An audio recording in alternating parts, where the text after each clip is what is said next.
Text है 45, इससे अगला ही है। क्वेश्चन पहले ध्यान से सुन लीजिएगा।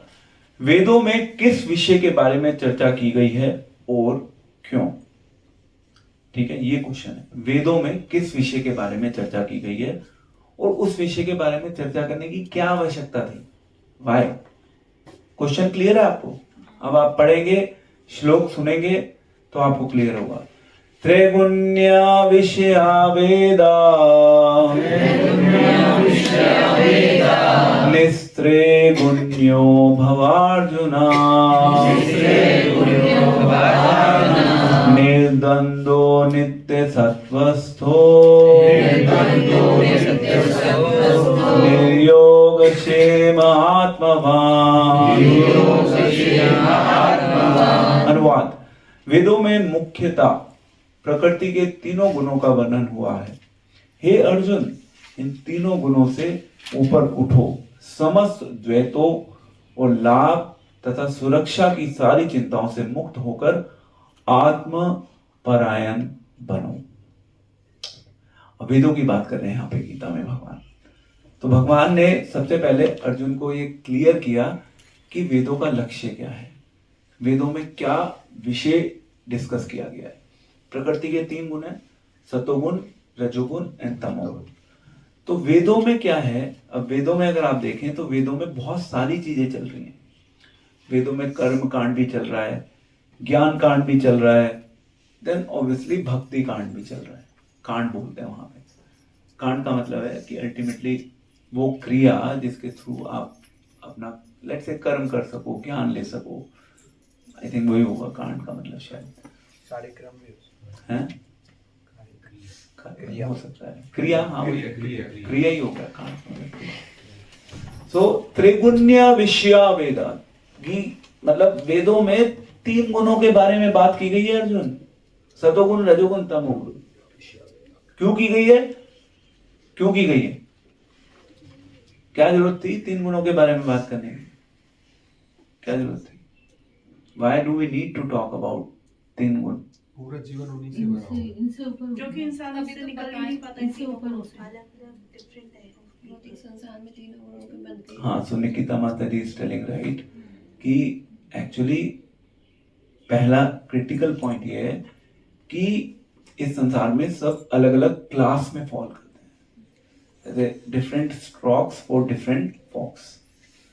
जो फर्स्ट क्लास में है, आप उसको कहो शुद्ध भक्ति कर ले, वो नहीं करेगा, ही इज नॉट ट्रेन्ड। उसको कहा जाएगा ठीक है भैया, आप मंदिर जाओ, मंदिर में जाके यहाँ जल चढ़ा दो, वहां जल चढ़ा दो, उससे काम चलाओ आप अपना। अभी इससे धीरे धीरे आपके हृदय में श्रद्धा विकसित हो, थोड़ी थोड़ी शास्त्रों के प्रति आपका फेथ विकसित हो। जैसे ज्योतिष विद्या है, ज्योतिष विद्या तो कोई शुद्ध सतोगुण में फॉल नहीं करेगी, पर शास्त्रों का पार्ट है ना ज्योतिष विद्या। आप ये नहीं कह सकते कि नहीं नहीं ज्योतिष विद्या बेकार है। बेकार नहीं है। हाउ कैन यू से इट इज रॉन्ग? बेकार है ज्योतिष विद्या? ज्योतिष विद्या बेकार नहीं है, उसमें कोई प्रॉब्लम नहीं है ज्योतिष विद्या में। बट यस, हम अपनी अटेंशन उसके ऊपर डाइवर्ट नहीं करते ज्यादा, क्योंकि इन ए वे वो हमारे लिए कहीं ना कहीं शायद रेलेवेंट नहीं है। समाज में लोगों के लिए रेलेवेंट है, क्योंकि अभी वो शुद्ध भक्ति को समझने में इंटरेस्टेड नहीं है, शुद्ध भक्ति के लिए वो भी रेडी नहीं है। तो जो रेडी नहीं है, ठीक है, आप ए से शुरू कर लो। आप धीरे धीरे कहीं ना कहीं आप जब आपको लगेगा हाँ भाई ज्योतिष विद्या मेरे ऊपर काम कर रही है, तो फिर क्या होगा? उसका रिजल्ट क्या होगा?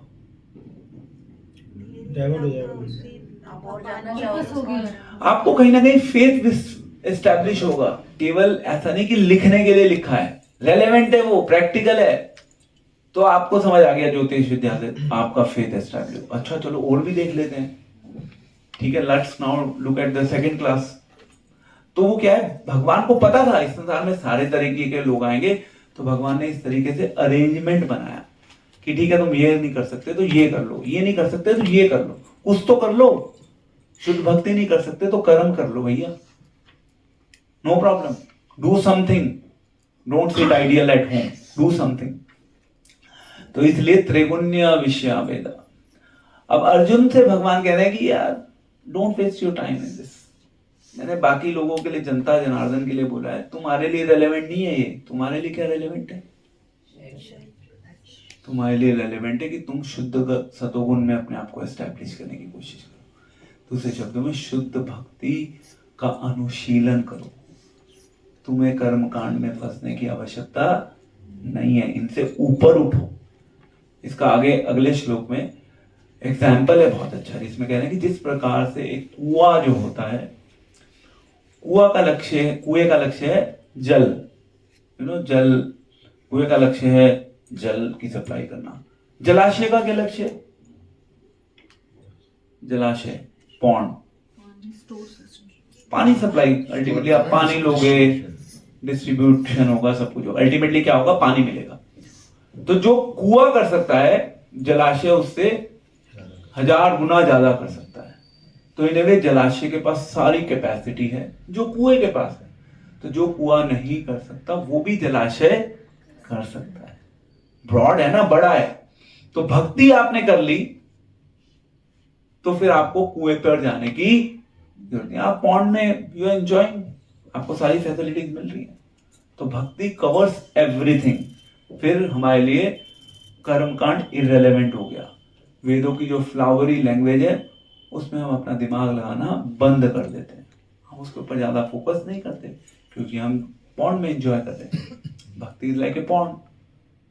ठीक है, अलग अलग क्लासेस के लोग हैं, इसलिए उनके लिए भगवान ने अलग अलग स्तर पे बोला है।